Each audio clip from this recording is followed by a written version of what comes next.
Hello student, welcome back to the class. I hope you all are going good and I am also good. So let's start our new chapter today, and that is what elements of weather and climate. Learning objective, weather, elements of weather and climate, difference between weather and climate, weather forecasting and climate. Weather and climate are basic elements of the natural environment. तो ये naturally हमें मिले हैं weather और climate. Both these terms are widely used in our day to day life, और यहाँ हम widely use करते हैं इन words को. We usually use them synonymously, but in reality they are different. तो ये हम इनको सिनोनिमसली मतलब एक साथ ही यूज़ कर लेते हैं, ठीक है, पर ये क्या है, अलग है. Weather is derived from an old English word weather और जर्मन ओरिजिन, ठीक है, ऑफ जर्मन ओरिजिन. तो वेदर जो है ये पुराने इंग्लिश वर्ड वेदर से निकला है, जो कि है जर्मन ओरिजिन से. Weather can be defined as the subtotal of the current atmospheric condition like temperature, humidity, wind, rainfall at any given places. तो एक पर्टिकुलर प्लेस का क्या टेम्परेचर है, ह्यूमिडिटी है, वेदर कंडीशन कैसी है, वहाँ की विंड, रेनफॉल क्या है, ये बताता है हमें weather. The weather can be sunny, windy, rainy, cloudy और स्नोई. और ये कुछ भी हो सकता है, लाइक आज सनी डे है, कल क्लाउडी होगा, है ना, तो ये हो सकता है कैसा. Every day we talk about the weather because it always remain us. तो हम रोज़ एवरी डे के बारे में एवरी डे हम वेदर के बारे में बात करते हैं. वी ऑफन से इट इज़ ह्यूमिड, हम कहते हैं आज ह्यूमिडिटी है बहुत ज़्यादा. इट इज़ सो कोल्ड, आज बहुत कोल्ड है. And it is too hot, let us go for a swim etcetera. This weather is what happening with the atmospheric condition right now or likely to happen in future. तो weather हमें बताता है कि अभी क्या होने वाला है या नियर कमिंग फ्यूचर में क्या वेदर कंडीशन रहने वाली है. It is an our day to day and day to day condition of the atmosphere, and on the other hand climate form to general weather condition prevailing in an over area over a long period of time. तो ये हमें बताता है कि घंटे to घंटे, दिन to दिन में क्या होता है. वहीं जो क्लाइमेट होता है ये हमें लॉन्ग पीरियड ऑफ टाइम का प्रिवेलिंग करता है, ठीक है, ये हमें लॉन्ग पीरियड ऑफ टाइम का वेदरिक कंडीशन बताता है. Climate is derived from the Greek word klima which means slope zone. तो क्लाइमेट एक ग्रीक वर्ड है जिसका कलीमा, जिसका मतलब है slope zone. And climate refers to the average weather condition prevailing at a place recorded over a long period of time. तो climate हमें बताता है कैसा एवरेज वेदर कंडीशन किसी भी पर्टिकुलर प्लेस का जो कि लंबे समय तक रहने वाला होता है. Climate affect the land form, vegetation, soil types, agriculture activities etcetera. तो क्लाइमेट अफेक्ट करता है लैंड फॉर्म को, वेजिटेशन को, एग्रीकल्चर एक्टिविटीज़ को. The kind of clothes we wear, the food we eat, the house in which we live are intimately related to the climate. तो ये सब चीज़ें, हम कैसा खाना खाएंगे, हम कैसे कपड़े पहनेंगे, हम कहाँ, हम कौन सी जगह पे घूमना पसंद करेंगे, ये डिपेंड करता है हमारे क्लाइमेट पे. Differences between weather and climate. The term climate should not be confuse with weather. तो क्लाइमेट को वेदर के साथ बिल्कुल भी कन्फ्यूज नहीं करना है. They differ from each other in many ways. ये बिल्कुल अलग अलग हैं. Weather relates to the daily atmospheric changes and condition. तो वेदर में डेली एटमॉस्फेरिक कंडीशन होती हैं and it can be many times in day. और ये कई तरह की होती हैं दिन में. कभी धूप निकल रही है, कभी बादल छा रहे हैं, कभी बारिश आ गई अचानक से, फिर रुक गई, फिर धूप निकल गई, है ना. And weather changes occur over small region, और ये स्मॉल रीजन को कवर करता है. Then we have climate. It represent atmospheric condition over a large period of time. ये लंबे पीरियड ऑफ टाइम तक एटमॉस्फेरिक कंडीशन को डिटरमाइन करता है. It remains constant for a long period and climate change relate to the larger area. ये larger area को cover करता है. Then elements of weather and climate, temperature, atmospheric pressure, moisture, wind and rain are major elements of weather and climate. They affect our atmospheric fare on large scale. So first we have temperature. The degree of hotness and coldness of air is known as temperature. तो degree of hotness यानी गर्म होने का और ठंडा होने की जो डिग्री है ये बताती है हमें temperature. Sun is the main source of heat on earth, but the amount of heat that reaches us from the sun is very little. तो sun हमारी जो heat का main source है, पर जो amount of heat हम receive करते हैं sun से वो काफ़ी कम है. The earth receive only 1/2000000000000 part of the sun's energy. यानी हम कितना, हाफ पार्ट ऑफ दिस, मतलब हम कितना कम हीट को एब्जॉर्ब करते हैं, तो सन कितना गर्म होगा. The heat we receive on earth is known as solar radiation और इंसोलेशन. तो जो हम हीट रिसीव करते हैं अर्थ पे सन से, उसको या तो सोलर रेडिएशन या फिर इंसोलेशन हम बोलते हैं. In the incoming solar energy intercepted by earth. और ये जो solar energy, incoming solar energy है, ये अर्थ से इंटरसेप्टेड होती है। All part of earth do not get the same amount of heat, लेकिन पूरी अर्थ पे सेम अमाउंट ऑफ हीट नहीं होता है। जो सन के डायरेक्ट फेसिंग है वहाँ पे ज़्यादा होता है, फिर जो स्लैंटिंग है वो वहाँ पे थोड़ी कम हीट जाती है, और जो पोलर है वहाँ पे तो बहुत ही कम जाती है। Then we have the main factors responsible for influencing temperature on the earth are latitude, altitude, distance from the sea and prevailing winds। तो जो सन की जो एनर्जी को इन्फ्लुएंस करने वाले जो मेन टेम्परेचर एलिमेंट्स होते हैं, फैक्टर्स होते हैं, वो है latitude, altitude, distance from the sea and prevailing winds.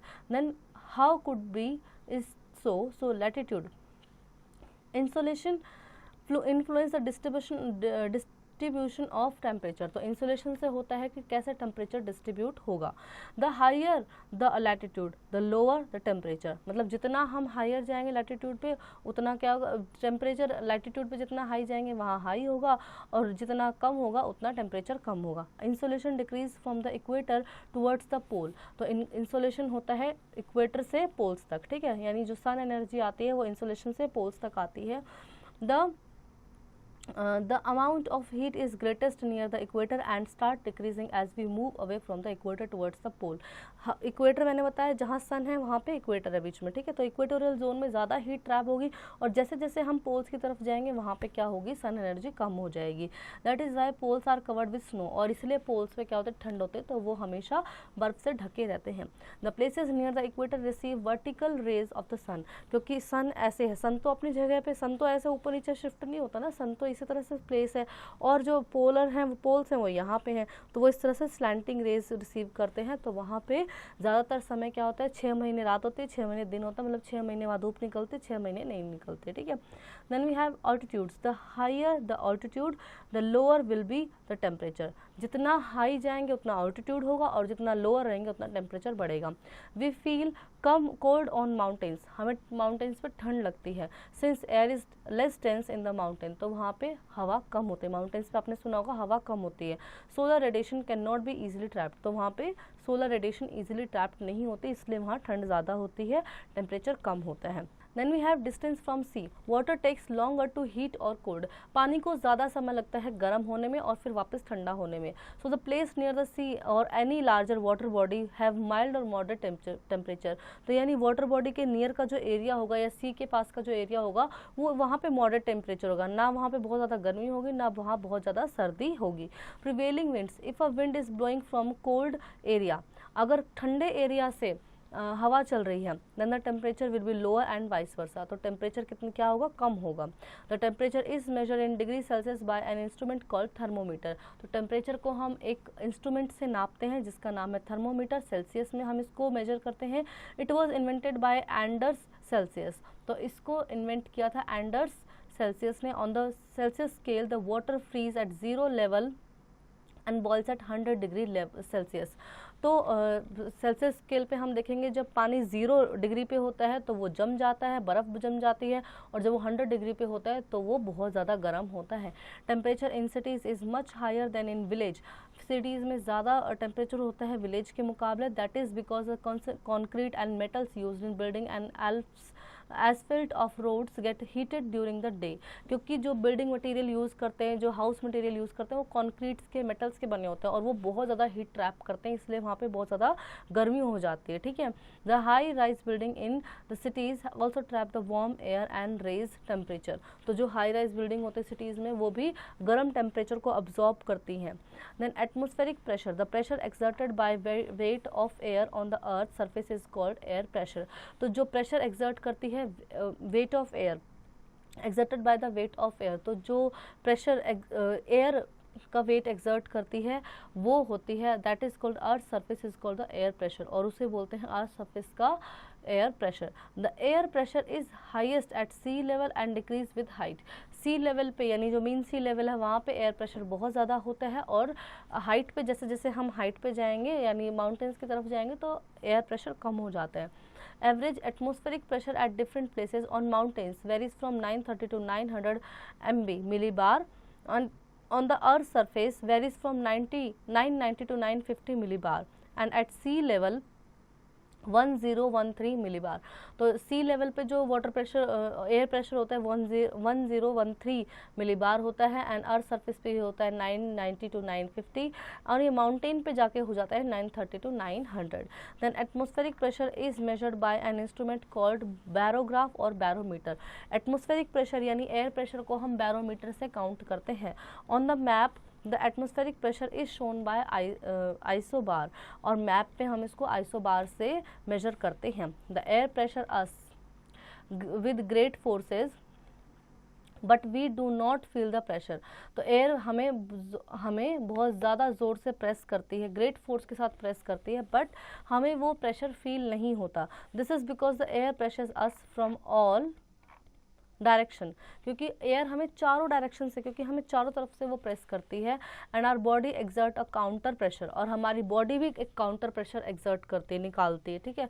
Air pressure also depends on the temperature of air at a given place.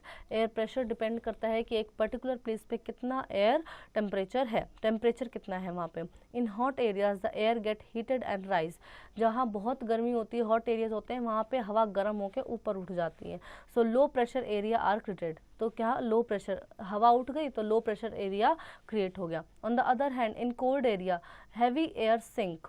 वहीं जो ठंडे प्लेसेस होते हैं वहाँ पे हैवी एयर सिंक करते हैं, क्रिएट्स हाई प्रेशर, ठीक है। हैवी एयर सिंक्स करती है तो वहाँ पे हाई प्रेशर क्रिएट हो जाते हैं। Low pressure is associated with cloud skies and wet weather, whereas high pressure is linked with clear and sunny skies। तो लो प्रेशर एरिया जहाँ पे होते हैं वहाँ क्लाउडी स्काइज होते हैं, ठीक है, बादल बादल रहेंगे, क्लाउडी स्काइज होंगे, एंड वेट वेदर, गीला वेदर रहेगा, ठीक है, काफ़ी बारिश वारिश रहेगी।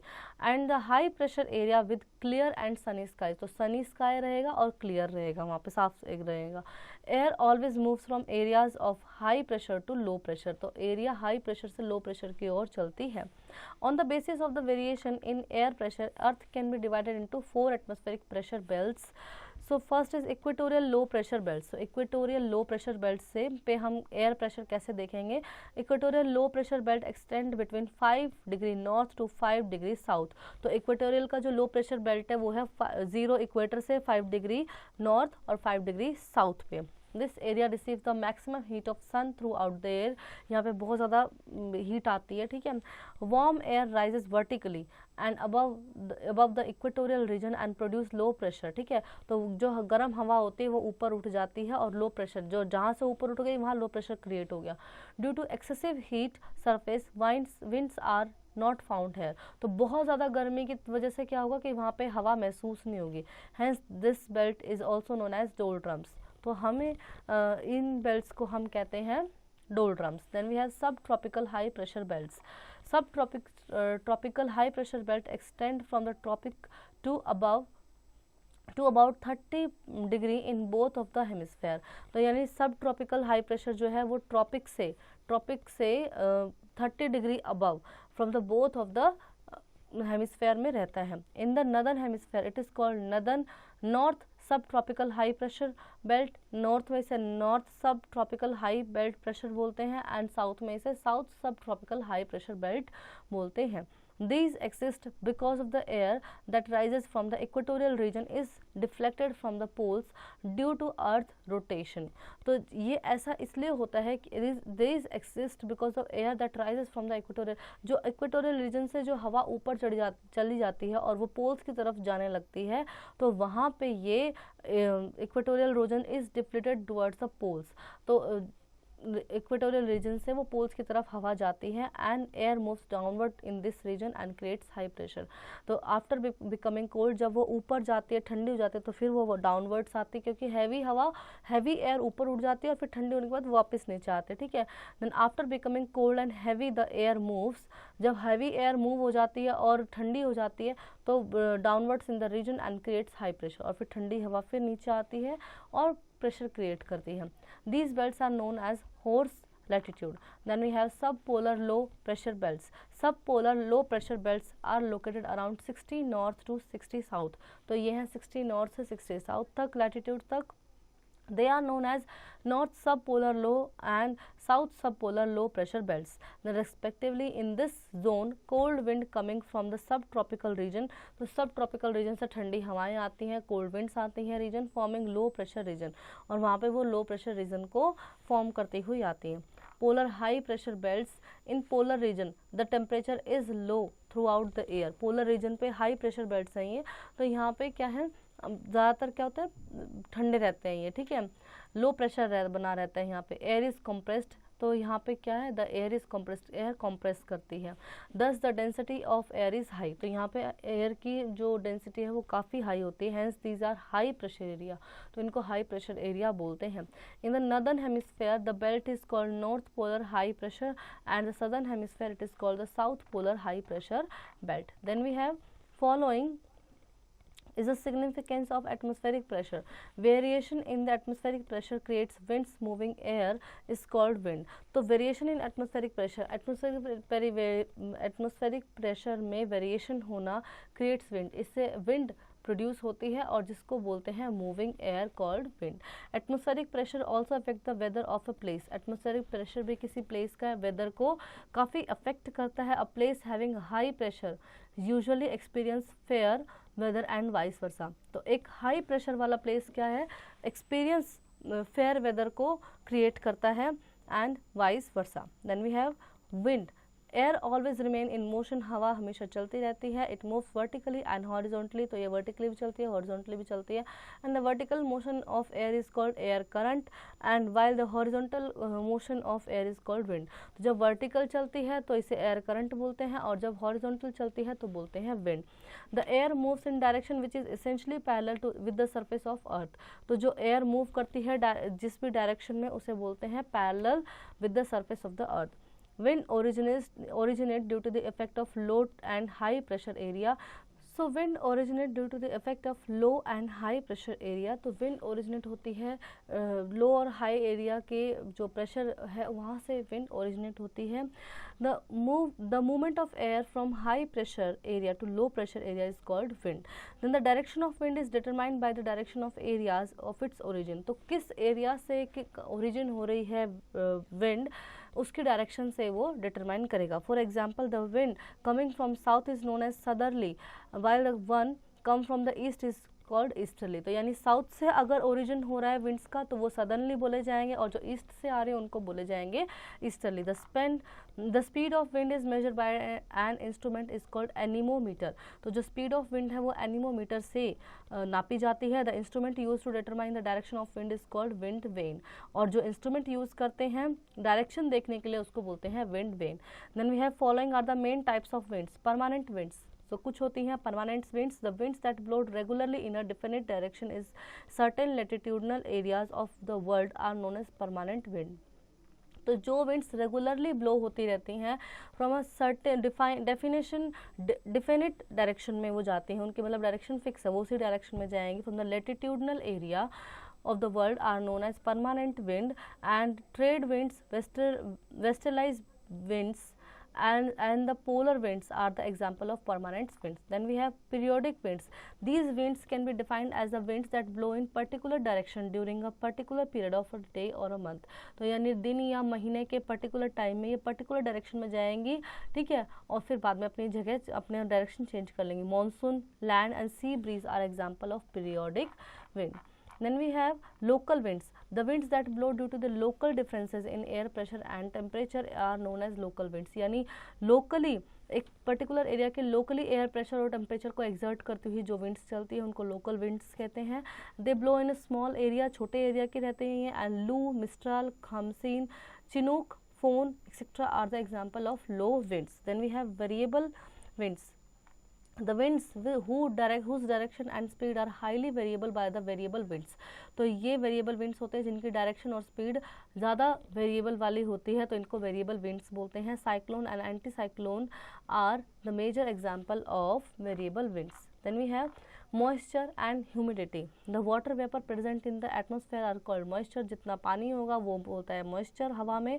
The amount of moisture present in the air varies from place to place. तो ये place to place क्या होता है, अलग होता है. Their concentration depends upon the temperature. उनका concentration टेम्परेचर पर डिपेंड करता है, ठीक है। The hot air can hold more water vapour as compare to the cold air. तो ठंडी एयर के मुकाबले गर्म एयर ज़्यादा वाटर वेपर को कंटेन करती है। When the temperature increases the capacity of air to hold water vapour increase. तो जैसे ही टेम्परेचर गर्म होता है तो capacity to hold the air hold the water in air will be increase automatically. The condition is reversed in case of decreasing temperature. यही जब temperature decrease हो जाएगा यानी ठंड होगी तो वहाँ पे क्या होगा कि एयर का वाटर वेपर को होल्ड करने वाला जो इंटेंसिटी है वो कम हो जाएगी. Then we have the condition is reversed in the case of decrease in temperature. The atmosphere get water vapor from the water bodies through the process of evaporation, and evaporation is a process that change liquid into vapors. तो हम जानते हैं evaporation वो process होता है जहाँ पे पानी जो है वो वेपर की फॉर्म में आ जाता है. The actual amount of water vapors present in the air is called humidity. तो कितना उसमें एयर में actual amount of water vapour है वो बोलते हैं humidity. Humidity is measured using a device called hygrometer. तो ह्यूमिडिटी को हम हाइग्रोमीटर से मेजर करते हैं. When the air holds a maximum amount of water vapour the process of condensation takes place. तो जो air maximum amount of water vapour hold करती है वहाँ से कंडेंसेशन होने लगता है. Condensation is the process in which water vapour starts converting into tiny water drops. तो जब वो वाटर वेपर ठंडा होने लगता है तो छोटे छोटे वाटर ड्रॉपलेट्स में चेंज हो जाता है, ठीक है, ठंडा होके. Clouds are huge masses of water droplets. तो इससे क्या हो गया, क्लाउड्स फॉर्म होता है और उनमें बहुत सारा पानी, ह्यूज मास ऑफ वाटर इकट्ठा हो जाता है. When the water droplets became too heavy to float in air. तो जब जो वाटर वेपर होते हैं वो बहुत ज़्यादा हैवी हो जाते हैं, फ्लोट नहीं कर पाते एयर में, यानी क्लाउड्स बहुत ज़्यादा हैवी हो जाते हैं.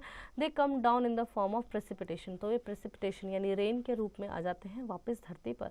If the temperature further falls down the water droplets convert into ice crystal. अगर टेम्परेचर कम हो गया, ठंड हो गई, तो ये जो वाटर वेपर है ये आइस की फॉर्म में आ जाएंगे, ठीक है, यानी जो हम स्नो बोलते हैं उस फॉर्म में. Fog, mist, dew, clouds and rainfall are the main forms of condensation. Then we have rainfall. Rainfall is defined as a precipitation in which water droplets fall from the atmosphere on earth surface on a liquid form. तो precipitation को ही बोलते हैं rainfall, जिसमें कि जो पानी जो अर्थ से ही, वाटर जो अर्थ से वेपर बना, वेपर से फिर वो कंडेंसेशन हुआ यानी वो टाइनी ड्रॉपलेट्स में बना और फिर वहाँ से क्लाउड फॉर्म हो गए. जब वो हैवी हो गए तो वापस अर्थ पे आ गया. That is called the process of precipitation और rainfall. Rain, drizzle, snow, sleet and hail are different types of precipitation. Rain, when droplets of water fall on the surface of the earth, is called rain. Drizzles, raindrops of very small size are called drizzle. And snow, sometimes water vapor condensed in the form of small ice crystal and combined to fall as snow. This happens when the temperature of air is too low. तो rain होते हैं droplets का waterfall हो जाना, यानी जो water अर्थ से ही water vapour बना था उसका वापस से अर्थ पे आ जाना. Drizzle, rain drops of very small size of drizzle. तो ड्रिजल होते हैं रेन ड्रॉप की बहुत छोटे छोटे साइज के. कभी आप देखेंगे रेन शावर्स होते हैं तो वैसे ही होते हैं drizzles. Then we have snow. Snow sometimes water vapour condense into form of small ice crystal and combine to fall as snow. तो जब वाटर वेपर हो गया, ठीक है, क्लाउड फॉर्म हो गया और काफ़ी हैवी हो गया, बर्फ उसमें से रेनफॉल होना है, लेकिन टेम्परेचर डाउन है, ठीक है, टेम्परेचर क्या है, डाउन है. तो वहाँ पे क्या होगा कि जो रेनफॉल होगा वो स्नो के रूप में होगा, वो रेनफॉल के वाटर के रूप में नहीं होगा, ठीक है. This happens when the temperature of air is too low. Then we have sleet. Sometimes water droplets freeze as they fall to form ice pallets.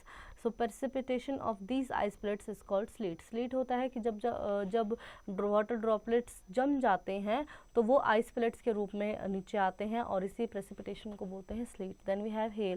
When big and irregular lumps of ice pellets falls on the earth we call it hail. जब बड़े और irregular lumps of ice के जब आते हैं surface पे, that is called hail.